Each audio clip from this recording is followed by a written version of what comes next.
So all of those things considered, my addiction cost me $1.8 million.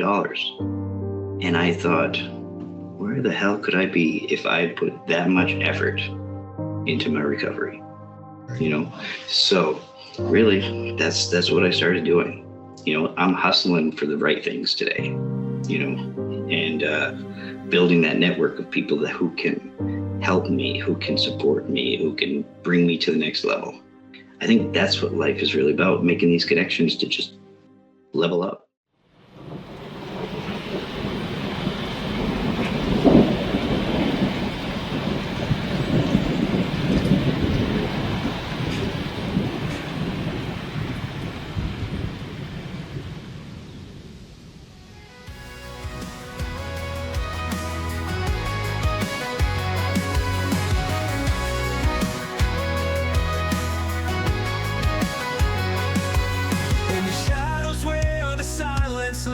Voices echo in 1,000 ways. We rise up, breaking chains of the past.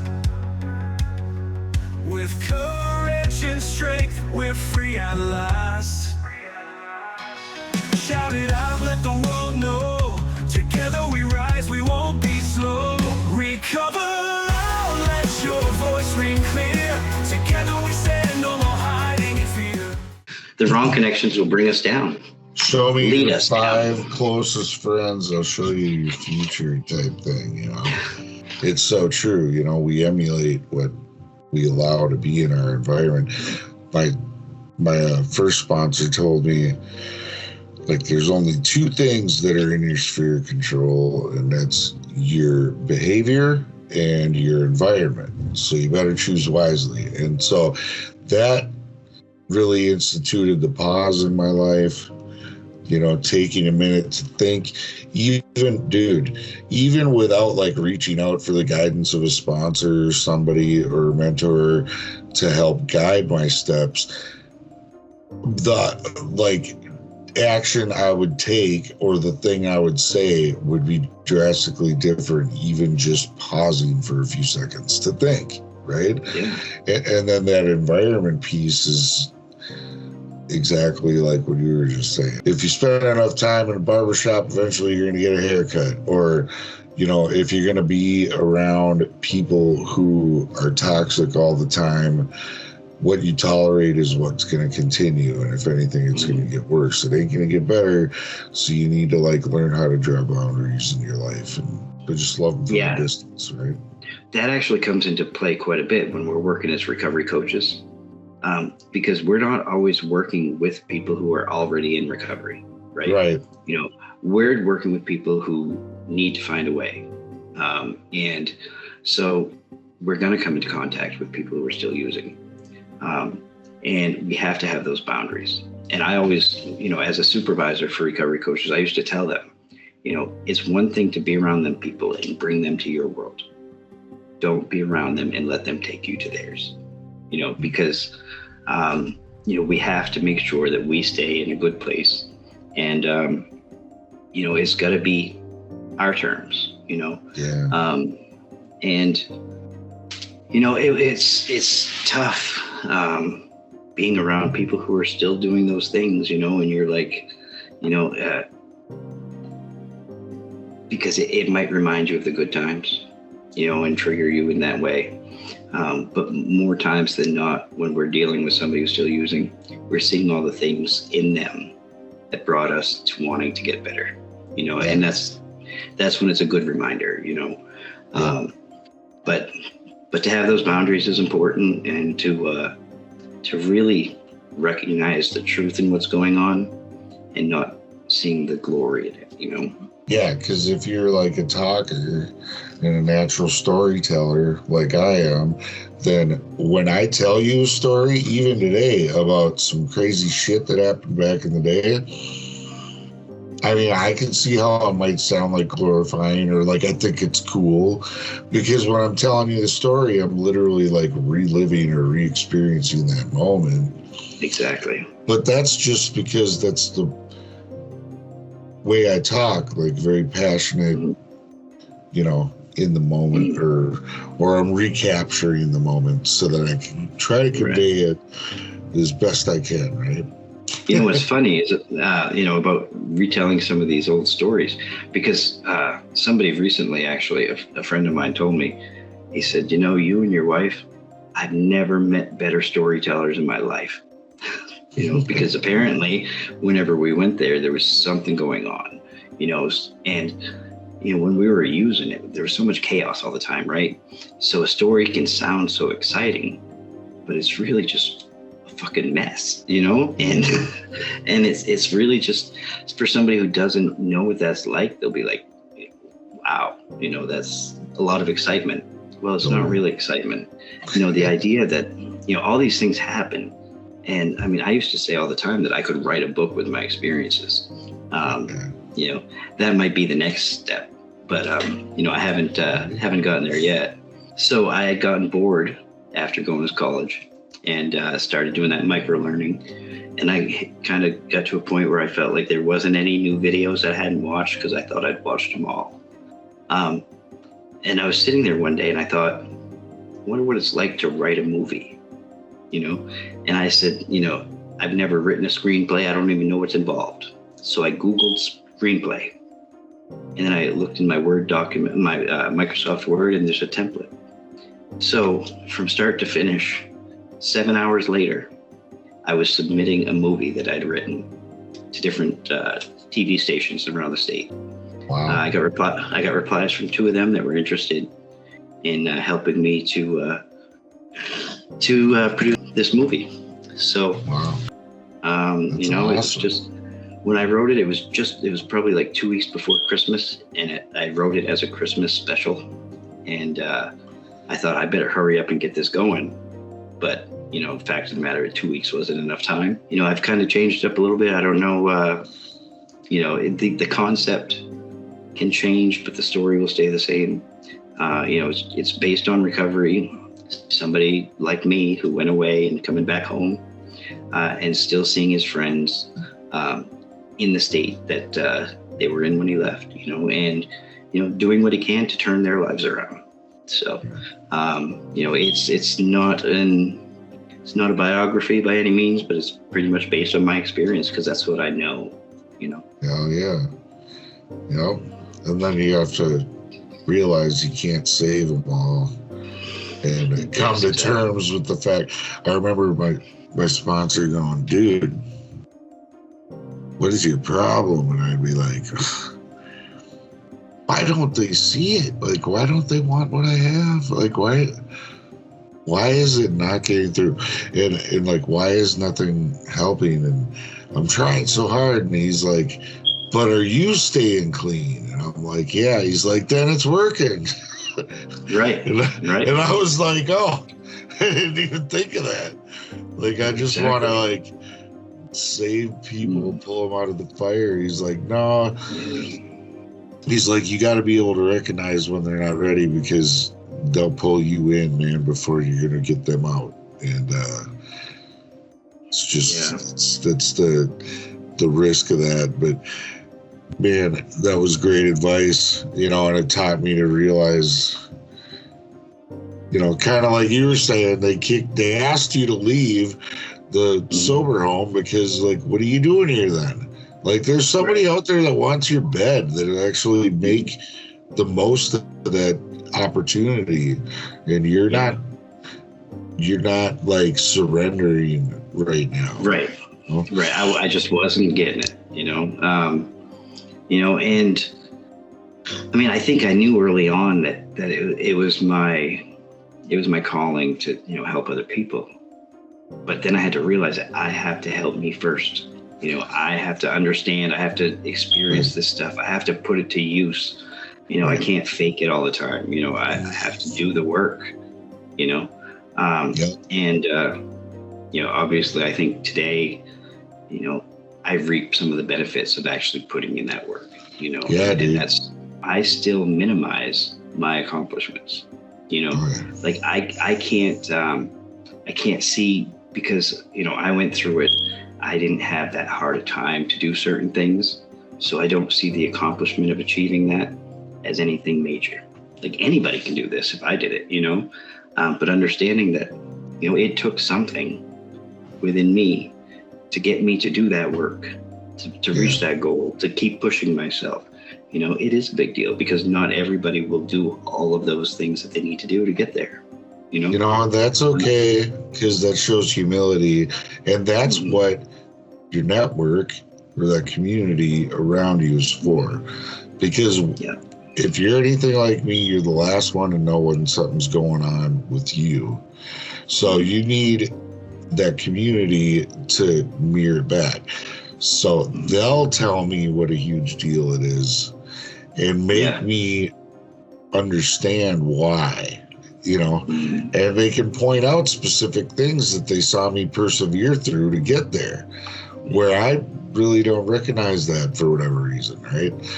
It's like it all just works together in this cohesive way. It's lovely. What I was gonna ask you, man, and I don't want to completely like skip entirely your past per se, not that you haven't already qualified, but a couple things I want to know, right? Like, firstly, like, how did you first get into partying or whatever, and then secondly, what was like the you know, whether it's a rock bottom moment or just the catalyst that made you realize you needed to get help? And I think you actually answered that one already. When I was 17, I graduated high school. I was 54th in my class of 200 and something at the time. I was in the high school band. I was a high school wrestler. I started smoking weed, I think, my senior year, but that was the worst I would do. You know, before that, going to high school parties, if I saw somebody smoking a joint, I would go to the person and be like, "Hey, you gotta get them out of here. You know, they're losers. You know, smoking joints out in the garage." So I started smoking weed, and you know, didn't see much wrong with that. And we live right next to the Canadian border, so with New Brunswick, the drinking age over there is 19. But I'd gone into the Army right after high school, and I got injured and sent home.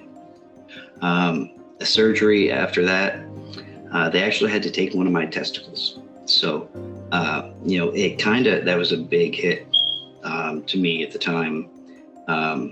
You know, just the idea. You think more so mentally? Oh yeah, for sure.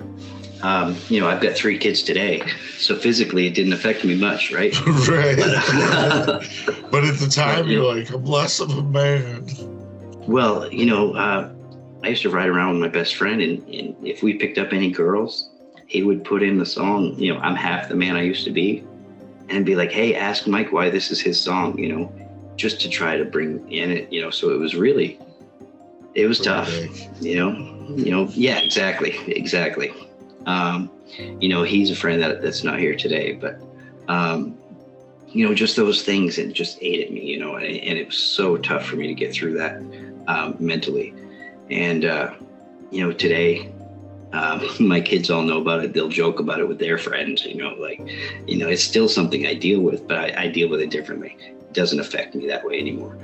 I just instantly thought of One Pac, because remember when he got that one of his nuts blowing off, and then I'd call him One Pac and shit. He's still one of, you know, and still is to this day one of the greatest lyricists rappers I've ever known. And it's like I wasn't making fun of the guy. I just, well, I guess maybe it was in fun, in jest, you know. Right. It was funny, you know, funny for anybody.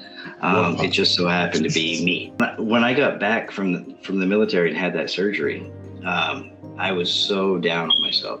A friend of mine who, you know, I don't like assigning titles or anything to anybody, but we started going to the bars in Canada 6 nights a week.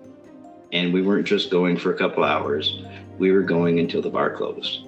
You know, on the weekends Friday and Saturday night, everybody from here was going over there. You know, all the cool kids were there, so you know, it seemed like the right place to be. But I noticed that none of them were going Monday night or Tuesday night or even Wednesday or Thursday. But I was there. So, you know, I was drinking heavy then. And,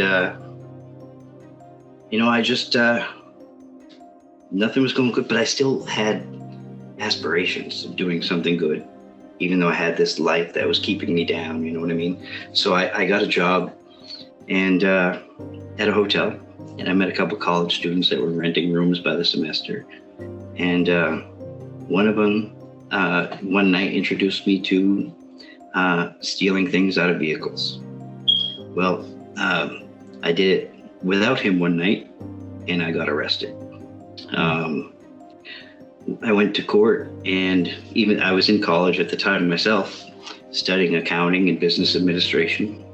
And I was sentenced to 3 years, all but 10 months suspended, 3 years probation with 5 felony charges. I had also got caught with marijuana crossing the border. Plus I had an underage girl in my car who had a joint that I had given her. So there was a trafficking charge. That was a felony. So I went to prison. I didn't go to county jail. This was the first time I'd been arrested for anything ever. And, you know, it was straight to prison. You know, it was short time in prison, but anything over 9 months is beyond state time here, or county time, I'm sorry. And, you know, so that kind of like knocked me back. I don't know how many steps, but from that point on, my life was just, you know, I couldn't get any job that I didn't apply to, you know, and I got out of it. So I met my wife while I was in prison as pen pals. She moved from, you know, southern Maine up to here when I got out.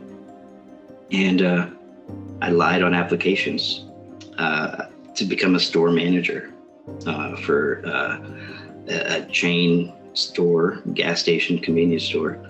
And I did that for a couple of years until they found out I was a felon. You know, it was just, I couldn't keep a good job. And eventually I gave up. Gave up on my life. I gave up on ever becoming anything.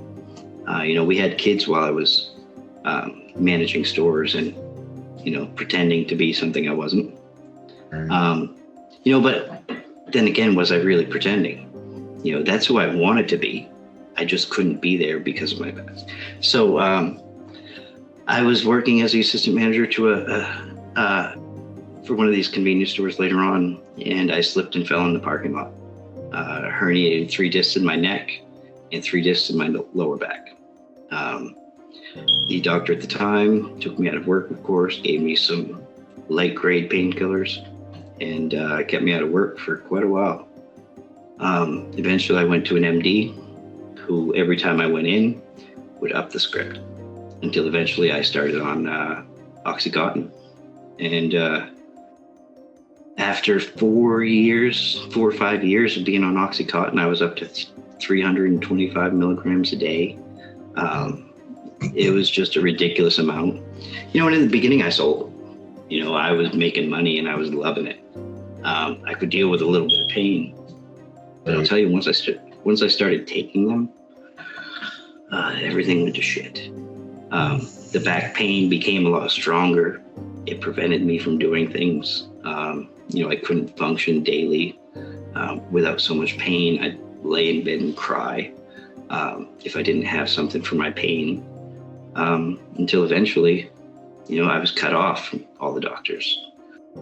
You know, by then I met people. I knew people that were buying stuff and selling stuff and where I could find stuff. And at one point, we just couldn't find oxys anymore.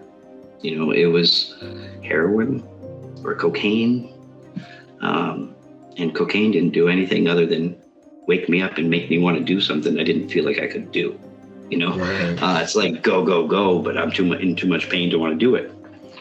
So the only option was heroin. You know, And I got to the point where I needed that daily. So whatever it took. But again, I kept trying to do the right thing, for my family anyway.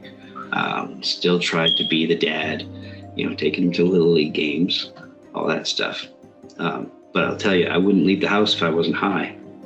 And if I had to wait for my guy and he was running late, we're not leaving until he gets here, I've canceled plans because I couldn't get my stuff. I've taken the kids somewhere late because I couldn't get my stuff, and I've been nodding out because I got my stuff and had to take them somewhere, So it was really just, it was such a, that living that duality was really tough. It's crazy too how those painkillers will mask it so well that you were probably like overdoing it and injuring it further, and then so like you meant. That's how that happens, where your pain just keeps getting worse, you guys. It's like you got to be careful because it's a slippery slope. It just perpetuates itself and it grows.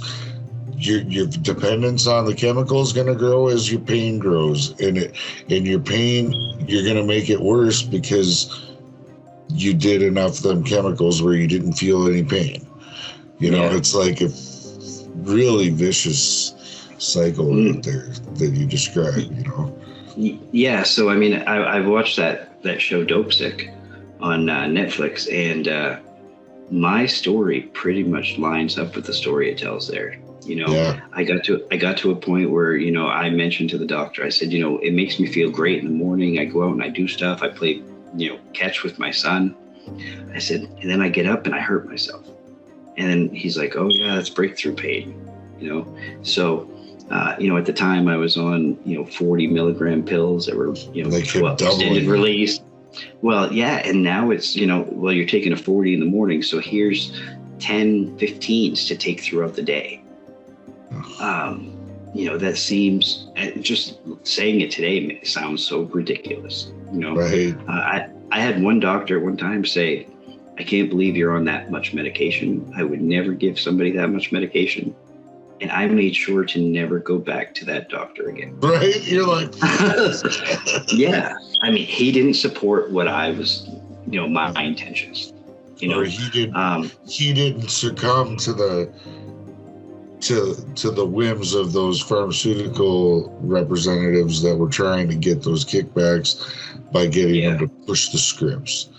Yeah, so I had gotten hurt. It was early in 2002 that I got hurt. The end of March, we had a huge snowstorm. I remember it was March 27th, and we got 27 inches of snow overnight. Wow! And that's when, and that was when I fell. It was just, it was such a downhill slide from that point up until 2018, so for 16 years, just dealing with that, in the beginning, none of the specialists wanted to perform surgery on me. So the only option was pain management. And I was pushing, I was like, how do we fix this so I can get back to work? And they're like, well, there's nothing we can really do. You're too young at this point. We don't want to cause further damage or put you in more pain. And then when I turned 40, I remember I went to a doctor and he's like, oh yeah, I can go in there and I can shave that down. I can do this, And I said, what's changed, from 15 years ago? And he's like, well, if I do this, it might potentially help some of your pain. And I analyzed those words, might potentially help some of my pain. The risk wasn't worth it. Because at that point I wasn't going to get pills anymore. I wasn't going to get anything.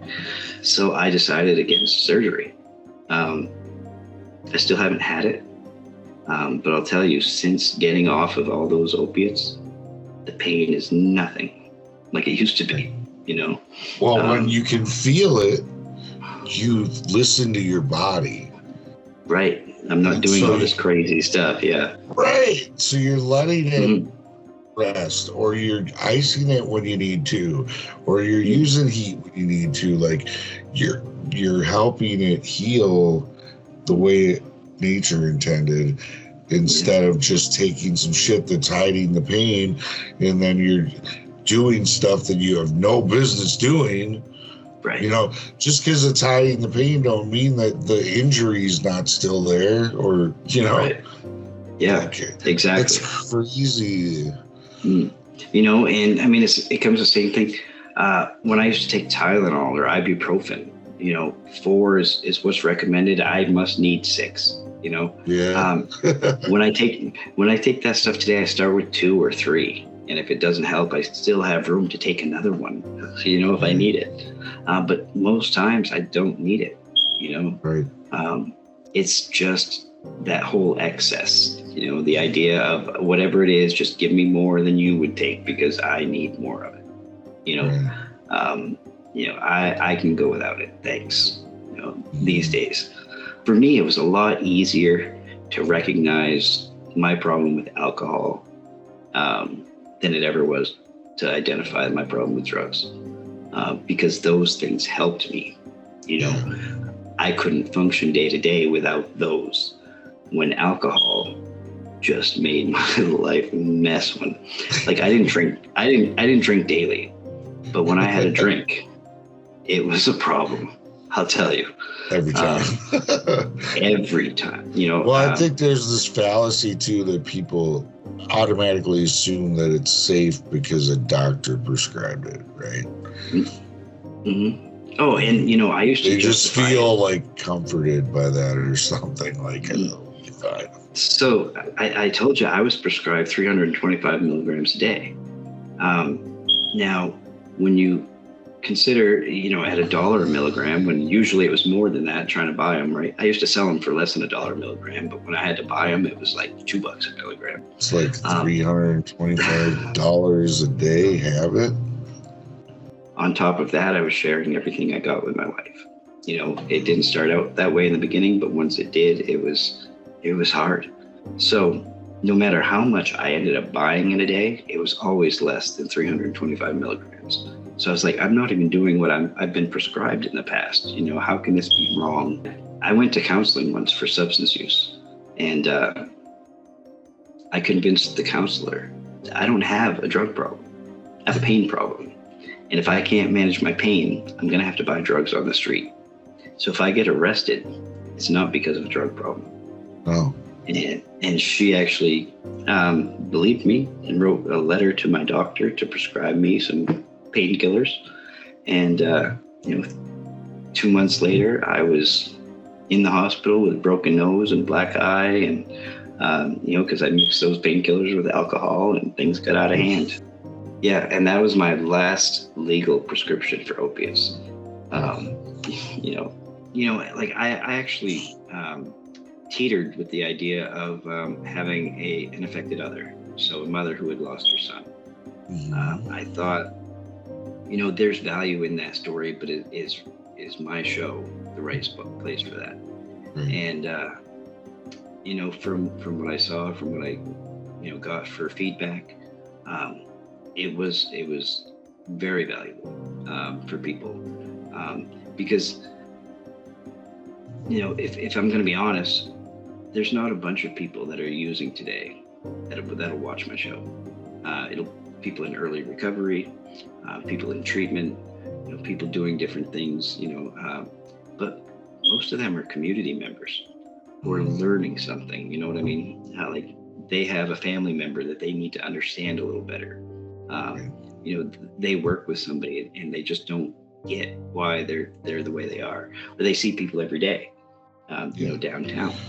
But yeah, so, you know, it's more of educating and connecting. Recover, let your voice ring clear.